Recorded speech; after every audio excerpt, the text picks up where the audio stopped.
Hey everybody, it's day 28 of 31 and 31.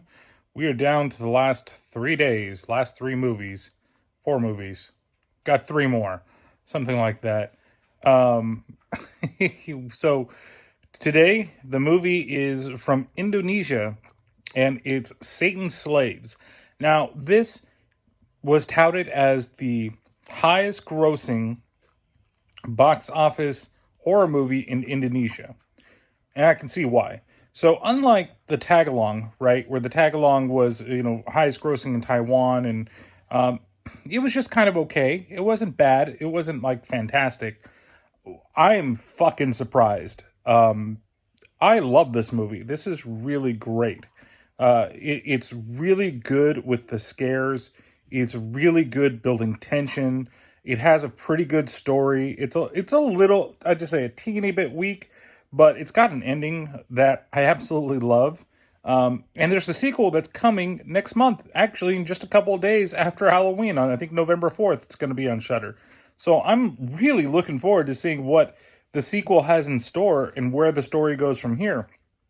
So the basic story of this movie is that there is a family that lives out in the kind of the cuts, more of a rural type of thing, and they, the mother is an old singer, and they're trying to get money because they don't have any money. The dad's now mortgaged the house, and she passes away.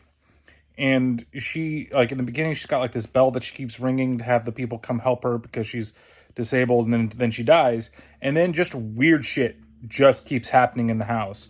And they find out that, she was a part of this cult, and that this cult is coming to get the youngest child. Because when the child turns 7, they're supposed to be given over to the cult. Now, there's a lot more at play, and I think that's about as much as really I should give for this movie. But the performances are really good. The young kid, like he's deaf, right? The kid that plays him actually pretty well for being such a young kid. I was very, very surprised. And I liked all the characters. I was rooting for the family, and it's one of those rare movies where I just feel like the tension keeps building and building and building and building. And then when it has some of the jump scares, like if a jump scare gets me while I'm sitting on my couch and I'm watching it, I absolutely love it. It means that it works. And it worked a couple of times for me here. And I was just freaked the fuck out on a couple of little scenes. And I was very surprised. The effects are creepy. There's one death that happens in the movie that is... The outcome of it is pretty gnarly. And I was very surprised. It's available on Shudder right now, so you should definitely check it out if you haven't checked it out already. And it's good. It's labeled kind of in that like gothic horror type of realm, and I can see why. It's kind of a ghost story, kind of not. It definitely is supernatural horror, I would definitely say. And like I just like the way that everything flowed and moved with the movie, and it's about an hour and 45 minutes long. It definitely moves well. I didn't feel bored the entire time that I was watching it. And like I said, I really love this movie.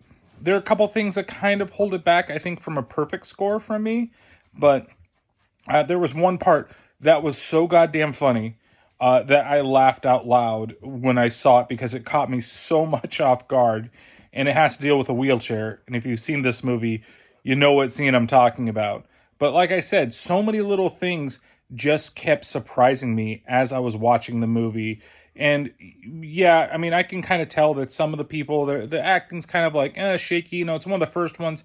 I think when I've watched this thing, like you can always kind of tell what's going on in these movies and how like things move and how they're not going to be, you could kind of guess that if somebody's really overacting in a foreign movie, they're really overacting. But here, it was just not, overacting. It was just like a couple of moments in it. They weren't really fantastic, and more of the like not, I don't want to say like dialogue, like exposition type of scenes, right?